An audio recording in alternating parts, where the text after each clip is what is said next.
What's that? Who there? Whoa. I'd love to get your take just on what you think is to come of the furniture space over the next 3 to 5 years. Like, what are some trends you think are coming, and how are you positioning Burrow to take advantage of those?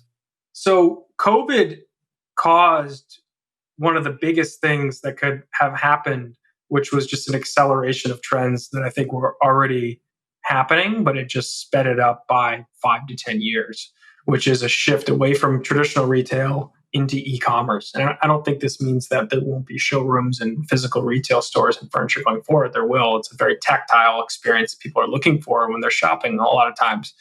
But if furniture sales were 20% online, 80% retail pre-COVID, post-COVID. I mean, right during COVID, it's like almost 100% e-com. But post-COVID, I don't know where it settles out. But even if it's like 30 to 40% e-com, we weren't going to get there for another 5 to 10 years.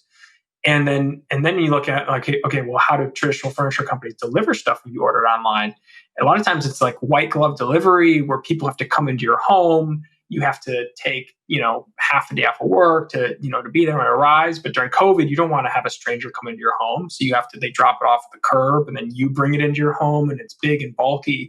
So like we could not have been more positioned to take advantage of this current situation, which has helped us scale. But I do think that in general, this is where the industry is focused on. I mean, look at West Elm and Crate and Barrel are now each more than 50% online. And so then all these companies now have to figure out what is this challenge that I have to solve of the logistical piece of delivering furniture in an economical way to customers. Because traditionally, like you either pay extra to have it delivered to your home, or you go pick it up at the store yourself. And the expectation on the consumer side is that I don't have to pay for anything on shipping. And so then do retailers eat that cost, which is several $100s for orders that people are placing? And so you either do the Wayfair model, which is invest in so many warehouses all over the country in your own delivery network, or which is also something that a lot of like large regional players do, or you just redesign the furniture to be optimized for shipping, which is what we're doing. And so I think there's just going to be a lot more people that are going to be copying our model, or something in the middle where it's like some products that are easier to ship in boxes. They'll read it, like major companies will redesign those, and then they'll just invest in this very expensive logistics network to sell online and deliver it in person.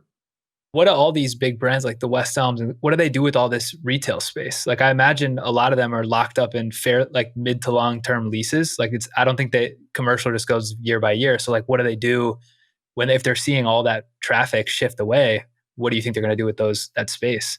For people like West Elm, I actually think they're fine. West Elm only has like 100 stores across the country. I think it may be 50. It's like 50 to 100. So it's not that many. They're all super productive stores, and they've been able to reopen now in the later half of the pandemic. But it's more the regional ones that just don't have an online presence. Because that was the other thing is like people like West Elm could shift their focus to e-com and actually not even see a drop off in their business overall, because e-com surged so much that they could just shift all their fulfillment centers to be focused on fulfilling e-commerce. It's the ones that just didn't have an e-com presence that were so reliant on retail, and they're the ones that are kind of screwed, because you're right, they are locked into these places, and then if they're going to have these massive showroom models that are really expensive and people don't need to see all that, you're right. I don't know what they do, but we're reading about. I mean, a lot of them started filing for bankruptcy already this year. Yeah,